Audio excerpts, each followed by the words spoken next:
note. On était en train de parler de Kevin De Bruyne. Vous lui mettez combien? C'est un bon match pour Régis. 7, c'est un bon match. Hein. 6,5. Satisfaisant. Bah, choisissez 6 ou 7, il n'y a pas de demi-point. Vous n'êtes pas au parisien ici. Voilà. Hein, on va en parler. Satisfaisant. J'aime la nuance et on va avoir un débat dessus. D'accord, ok. C'est que Joe, il tire beaucoup.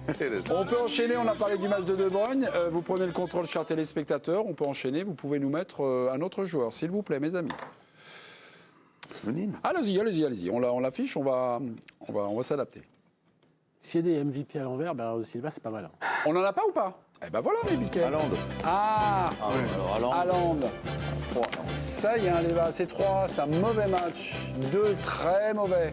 Bon, moi, je serais sur 2 aussi. Sur 2 2,5. 2,5. Non, arrêtez avec vos 2. Ouais, 2.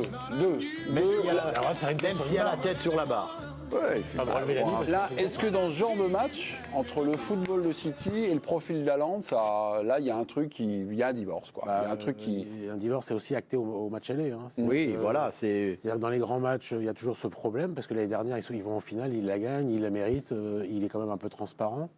Et puis, ces 2 matchs-là, pour moi, c'est 2 non-matchs, avec des appels quelconques, où il n'y a rien de tranchant.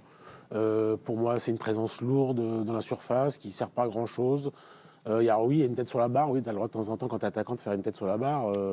Et donc il a manqué de réussite, et le Real en a eu à ce moment-là, mais moi c'est insuffisant compte tenu de son niveau, compte tenu du fait qu'il est candidat au Ballon d'Or, compte tenu du fait qu'il a été 2e cette année, c'est ça? 2e derrière Messi. Ouais. Voilà, donc ça c'est pas digne d'un 2e, quoi. Mais n'importe quel attaquant en pivot comme lui, tu peux prendre Olivier Giroud, tu peux prendre Harry Kane, dans un match comme ça, tu peux pas t'en sortir. Il ne peut pas s'en sortir, Haaland, sur un match comme ça. Il pouvait s'en sortir que s'il y avait un centre venu de loin, qui coupait de la tête ou des choses comme ça. Au jeu, ce qu'il a fait. Mais qu'est-ce que tu veux qu'il fasse dans un étau pareil? C'est pas un joueur de petit périmètre. C'est pas un joueur de 1-2 de petit périmètre qui va être. Mais quand tu vois par exemple le match. Comment il marque en première ligue? Excuse-moi Olivier, après je te laisse. Comment il marque en première ligue quand il y a un petit peu d'espace, que le jeu s'ouvre un peu et qui part dans le dos des défenseurs? Mais quand c'est fermé comme ça, c'est impossible. Il fait 2 mètres, c'est pas juste chercher la solution. Non mais que le jeu soit fermé. Quelle solution vous proposez? Qu'est-ce que tu veux qu'il de sortir du marquage? De venir où? De venir à la place de De Bruyne? Non, mais moi, ce que je le reproche à Haaland dans le jeu de ce soir, par exemple, c'est qu'il a eu la possibilité de jouer en déviation, de contrôler son ballon, mais il a tout fait à l'envers. Il n'a rien réussi. La seule chose qu'il réussit, c'est le coup de tête qu'il met sur la transversale, et c'est un moment où il a failli contrer le gardien. Point à la ligne. Le reste, il n'y a que dalle, il n'y a rien. Alors oui, que tu comme me dis, Grealish, comme Foden. Je te rejoins, mais ça n'empêche quand même que tu dois essayer. Tu as été ridicule à l'aller. Rudiger, il t'a marché dessus. Il y a quand même t'engages une revanche au match retour. Eh ben, j'ai rien senti, j'ai rien. Il y a un truc ce soir, City, oui, il l'a sorti, mais il l'a sorti à la. Pas qu'il a réussi son match. Il joue pas à la prolongation, donc ça veut dire qu'il sait qu'il ne tirera pas les tirs au but, il refait rentrer Alvarez. City a eu 18 corners à 1, 18 corners. Le gars est un Golgoth, Haaland, 1m96, je crois, ou 95, enfin, c'est un Golgoth. Ils vont pas beaucoup le chercher. Souvent, c'est Guardiola qui est visé. Il y a eu beaucoup de corners tirés avec beaucoup d'alternance, beaucoup de finesse de la part de De Bruyne. Mais Haaland est rarement recherché dans ce type de jeu. Il est là, mais... En deuxième mi-temps, il fait une tête qui passe à 10 minutes, un quart d'heure de la fin, à 50 cm du poteau. Tu la vois, cette tête? Au deuxième, elle est touchée par Bellingham, non? Voilà, c'est Bellingham qui la touche. Il la prend quand même. Mais là où je vous rejoins... Moi, c'est juste, dans le temps additionnel du temps réglementaire, on a une déviation corner de Bruyne, c'est le dernier corner. Déviation, je crois que c'est Guardiola ou un joueur de City.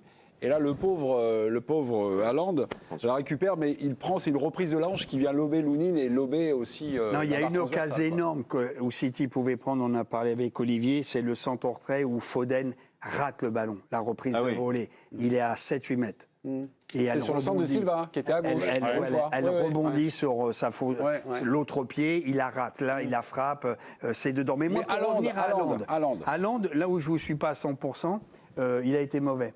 Et que c'est dur d'être englué. Mais quand même, englué, 1m93, ses contrôles, fixer des mecs, s'appuyer sur lui, des remises, il a pratiquement tout raté. C'est vrai. C'est-à-dire que moi, je veux bien que quand c'est très fermé, il vaut mieux peut-être des numéros 9 qui ont du ballon, vif, bim boum, que l'on connaît. Mais quand même, lui, il doit être meilleur aujourd'hui, même en étant serré par Rudiger et Nacho.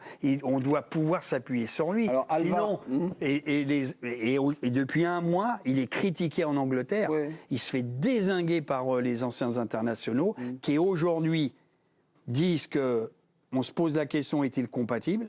Point d'interrogation. Sauf que ce qu'il ne faut pas oublier, l'année dernière, j'ai entendu en début de saison, il ne vaut rien. Ils ont quand même gagné la Ligue des Champions, même s'ils ne marquent pas la première avec lui. Qu'il a été deuxième du Ballon d'Or, mais il a mis plus de, je ne sais pas, 40-50 buts. 53. Bon, et qu'il a fait une énorme saison, même s'il s'est loupé peut-être en demi, en finale. Mais ils l'ont gagné avec lui. Et là, on remet tout en question. C'est-à-dire que là, le procès. Ouais, moi, je pense que quand je l'ai vu, je trouvais qu'il n'était pas très concentré. Oh, j'en sais rien.